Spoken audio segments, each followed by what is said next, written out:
जय हिंद दोस्तों, वंदे मातरम। जमीयत उलेमाए हिंद मदनी, इनके वीडियोस कल आपने सोशल मीडिया पर ज़रूर देखे होंगे, जहां पर उन्होंने एक मंच पे खड़े होकर कुछ ऐसी बातें कही थी जिससे कि उन्हीं के साथ मंच साझा कर रहे दूसरे जैन मुनि और संतों को उनकी बात सही नहीं लगी और वो सबके सब मंच छोड़कर चले गए। क्या हुआ, कैसे हुआ और क्यों हुआ, किसने क्या कहा, इसी बारे में ये वीडियो हम बना रहे हैं। और इस वीडियो में हम लोग यही बताने वाले हैं कि दरअसल इस मामले में हुआ क्या है जो कि इतना ज़्यादा बढ़ गया कि लोगों को मंच भी छोड़कर जाना पड़ गया। इस्लामी संगठन जमीयत उलेमा हिंद के मुखिया मौलाना अरशद महमूद मदनी ने एक बार फिर से हिंदुओं को लेकर जहर उगल दिया। दिल्ली में संगठन के अधिवेशन में उन्होंने इस बार कुछ ऐसा बोल दिया कि जैन और हिंदू धर्मगुरु मंच से नीचे उतर गए। उन्होंने मनु को आदम कह दिया और पूछा कि हमारे मजहब में इतना दखल क्यों दिया जा रहा है। उन्होंने कहा कि तुम्हारे पूर्वज हिंदू नहीं था, तुम्हारा पूर्वज मनु यानी कि आदम था।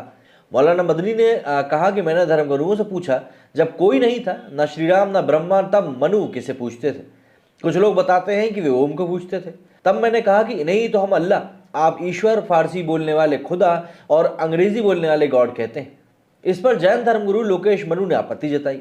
ये जमीयत उलेमा हिंद के 34वें अधिवेशन का मौका था, जिसमें मौलाना मदनी ने आरएसएस प्रमुख मोहन भागवत की भी आलोचना करी।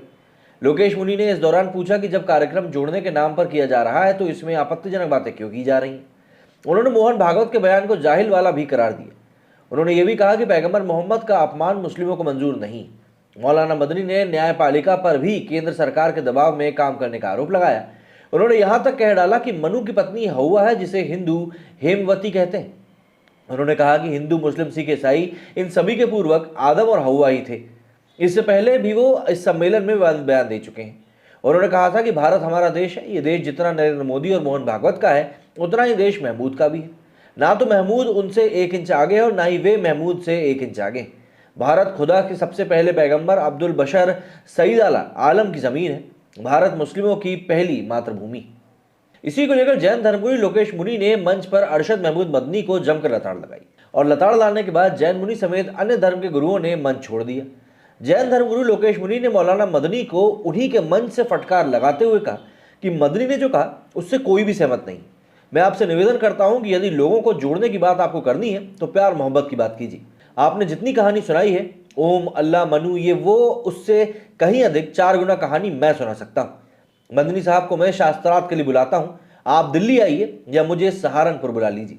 लोकेश मुनि ने कहा कि जैन धर्म के 24वें तीर्थकार भगवान महावीर हुए।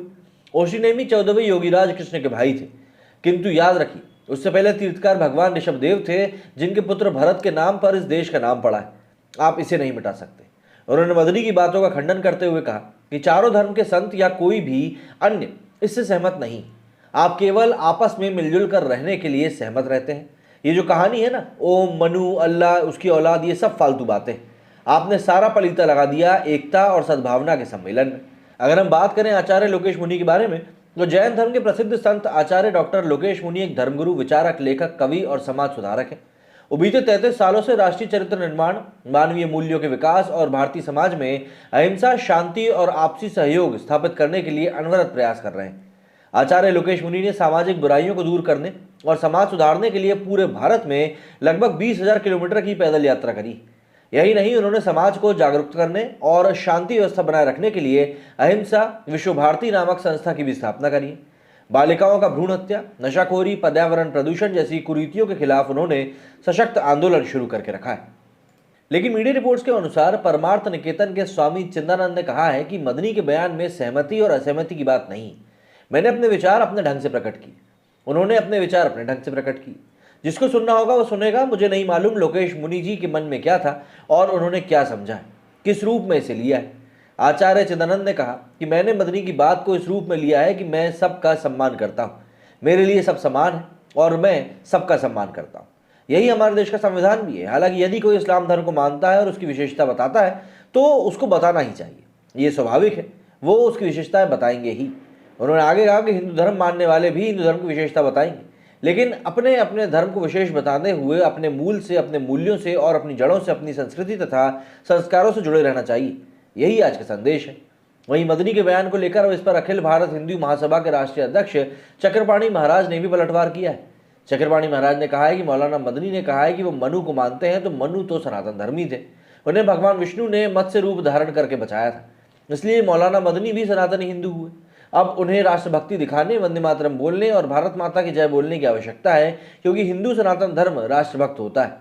तो फिलहाल तो इस तरीके से ये जो पूरा मामला है काफ़ी आउट ऑफ द प्रेस जा रहा है, लेकिन लोकेश मुनि ने जिस तरीके से मंच पे चढ़कर मदनी साहब को बताया है कि आप जो है ये जो बखान कर रहे हैं स्टेज पे आकर वो ना करें, वो काफ़ी सही तरीके से बताया है, क्योंकि उसी तरीके से उसको बताया जाना ज़रूरी भी था। अगर आप ये मानते हैं कि भाई आपका धर्म सर्वोपरि है, तो आपको सही मंच उसके लिए ढूंढना पड़ेगा। जहाँ पर सद्भावना और साथ में मिलजुल कर रहने की बात चल रही है, वो जगह इस तरह की बातें करने के लिए नहीं होती है। और यदि आप इस तरह की बातें कर रहे हैं तो उनको तथ्यों के साथ सामने पेश करें, तब समझ में आता है। ये नहीं कि आपने एक अकेले बंद कमरे में बैठकर कुछ कहानियां गढ़ ली और बोल दिया कि भैया यही सत्य है। इस तरह से तो काम नहीं चलता। मेरे स्टूडियो फिलहाल नहीं। जय हिंद, जय भारत।